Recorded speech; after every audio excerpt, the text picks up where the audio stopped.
Assalamualaikum warahmatullahi wabarakatuh. Pada video kali ini kita akan membahas tentang kaidah pencacahan, yaitu pada bagian pertama kita akan membahas dulu tentang aturan pengisian tempat. Nah, penerapan dari aturan pengisian tempat itu yaitu untuk menentukan banyaknya cara dalam terjadinya suatu kejadian. Misalnya dalam hal pemilihan rute, pemilihan pengurus kelas, pembentukan angka dari suatu bilangan tertentu, dan masih banyak lagi. Kita langsung masuk ke ilustrasi yang pertama. Di sini kaitannya dengan pemilihan rute perjalanan. Misalkan dari kota A ke kota B ada 3 buah jalur. Di sini ada 3 buah jalur. Dan dari B ke C ada 2 buah jalur. Yang ditanyakan adalah ada berapakah jalur yang berbeda dari A ke C melewati kota B.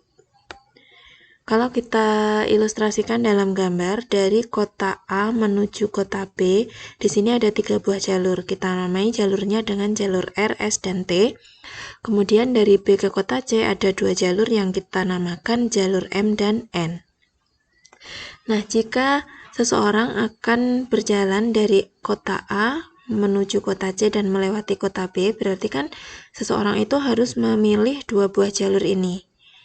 Nah, kalau kita daftar satu persatu dari A ke B, di sini ada 3 buah cara, yaitu jalur R, S, dan T.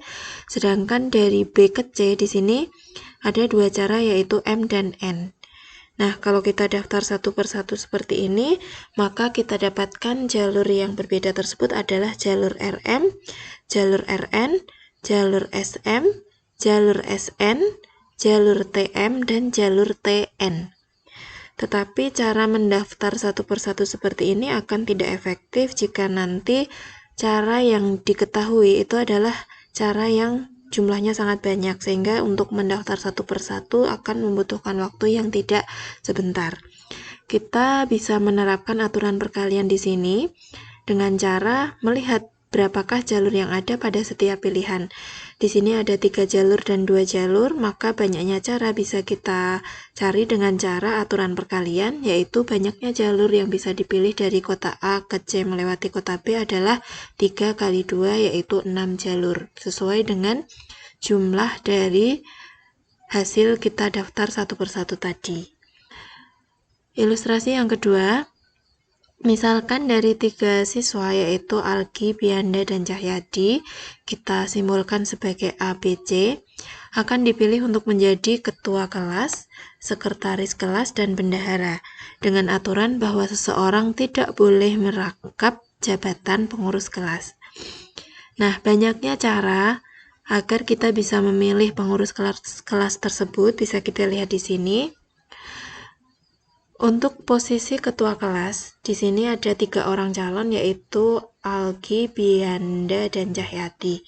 Karena ketiganya di sini belum menjabat sebagai apapun, berarti masih ada kemungkinan bahwa Algi, Bianda, dan Cahyadi akan terpilih menjadi ketua kelas. Sehingga pilihan untuk posisi ketua kelas ada 3 cara, yaitu A, B, dan C. Untuk posisi sekretaris, di sini kita asumsikan bahwa salah satu orang, entah itu si A, B, atau C, sudah terpilih sebagai ketua. Berarti untuk posisi sekretaris kan tinggal 2 pilihan. Misalnya, Algi sebagai ketua, berarti untuk posisi sekretaris pilihannya tinggal Bianda dan Cahyadi. Sehingga di sini untuk memilih sekretaris ada 2 cara. Nah, misalkan Algi tadi sudah berperan sebagai ketua, Bianda sebagai sekretaris, berarti untuk yang menjadi bendahara tinggal 1 pilihan saja, yaitu Cahyadi. Jadi di sini untuk bendahara tinggal 1 cara. Nah, tanpa kita mendaftar satu persatu, di sini kita bisa menggunakan aturan perkalian tadi, yaitu banyaknya cara untuk memilih 3 orang pengurus kelas dari 3 orang kandidat adalah 3 kali 2 kali 1, yaitu ada 6 cara. Kalau kita manualkan dengan mendaftar satu persatu seperti ini, pemilihan ketua, yaitu A, B, C, untuk sekretaris, misalkan ketuanya A, berarti sekretarisnya bisa B atau C. Jika ketuanya B, maka sekretarisnya bisa A atau C. Begitu seterusnya, di sini sama hasilnya, yaitu ada 6 cara.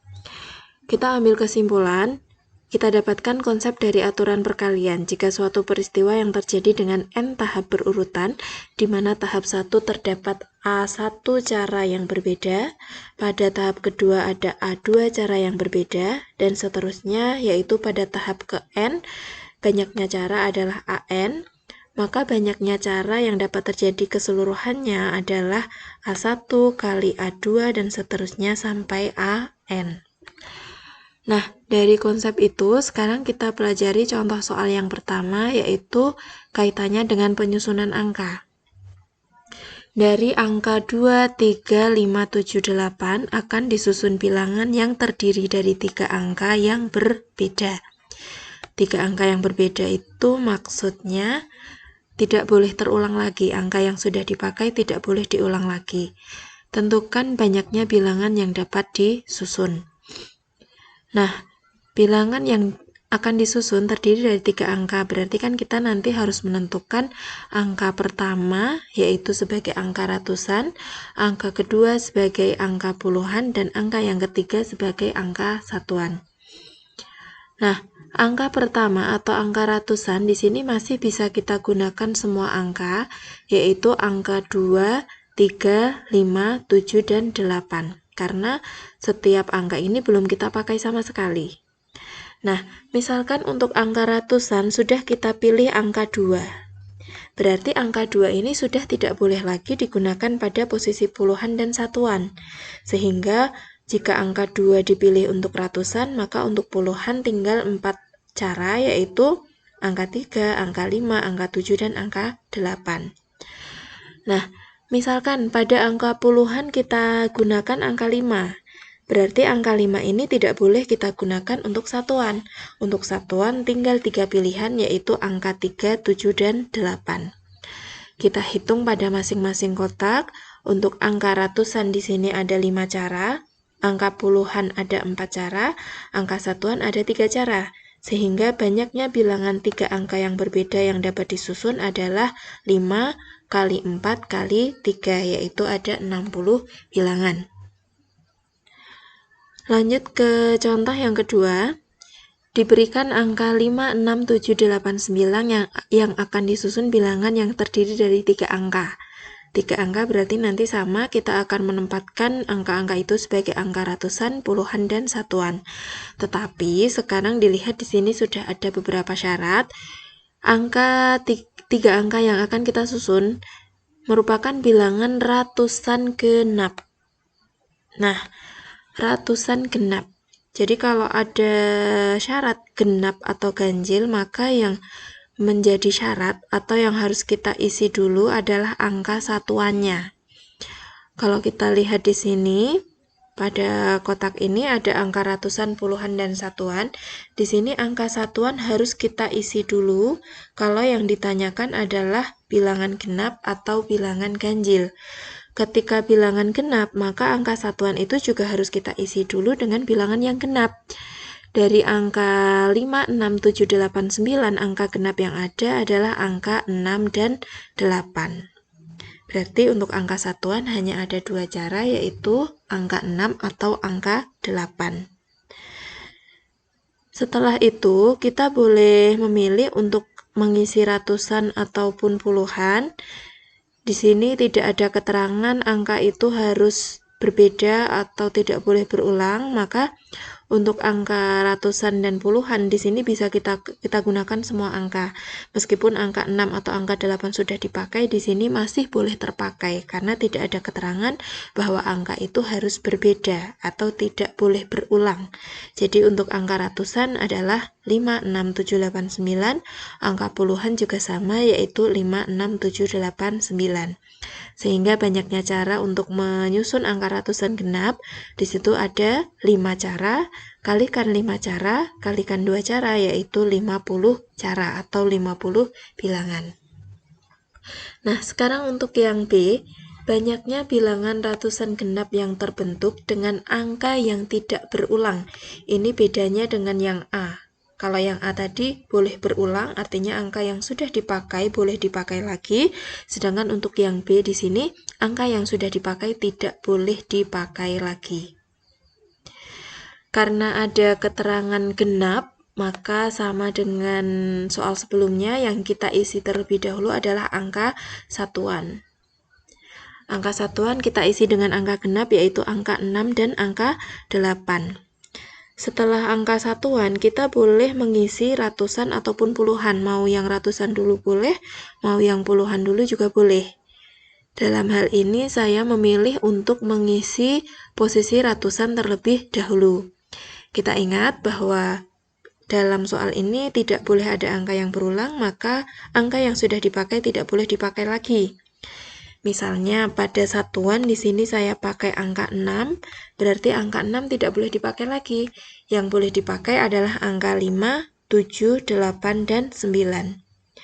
Nah, misalkan pada angka ratusan dipakai angka 5, berarti pada posisi puluhan di sini angka yang boleh dipakai adalah angka 7, angka 8, dan angka 9.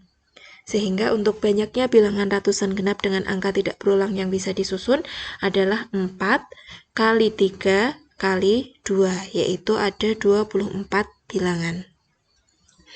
Itu untuk cara di mana angka yang kita susun adalah bilangan genap atau bilangan ganjil, maka yang menentukan adalah satuannya. Nah, sekarang yang C. Yang C di sini bilangan ratusan lebih besar dari 700 yang dapat dibentuk. Nah, karena ada keterangan bahwa angka yang kita susun adalah angka yang lebih besar dari 700, karena ada batas suatu angka, maka yang menentukan adalah angka ratusannya. Jadi yang kita isi harus angka ratusannya. Karena harus lebih dari 700, berarti kan angka itu pasti 700-an, 800-an, atau 900-an. Sehingga untuk angka ratusan yang bisa kita pilih adalah angka 7, 8, dan 9. Untuk angka 5 dan 6 tentunya tidak akan memenuhi, karena jika ratusannya angka 5, maka nanti angka yang akan tersusun itu adalah angka 500-an. Begitu juga untuk angka 6, maka akan tersusun angka 600-an, sehingga tidak boleh kita pakai untuk angka 5 dan angka 6. Nah, setelah kita isikan untuk ratusan, di sini kita lihat lagi dalam soal bahwa tidak ada keterangan bahwa angka itu harus berbeda atau tidak boleh berulang. Berarti angka yang sudah kita pakai boleh dipakai lagi, sehingga puluhannya adalah 5, 6, 7, 8, 9, satuannya juga sama, yaitu 5, 6, 7, 8, 9. Jadi, banyaknya bilangan ratusan yang lebih besar dari 700 yang dapat terbentuk adalah 3 kali 5 kali 5, yaitu 75 bilangan. Seperti itu untuk cara menyusun suatu bilangan yang dibatasi oleh angka tertentu. Jadi bisa lebih besar dari suatu bilangan, lebih kecil dari suatu bilangan, atau di antara kedua buah bilangan. Sekian untuk penjelasan pada pertemuan kali ini. Semoga bermanfaat. Wassalamualaikum warahmatullahi wabarakatuh.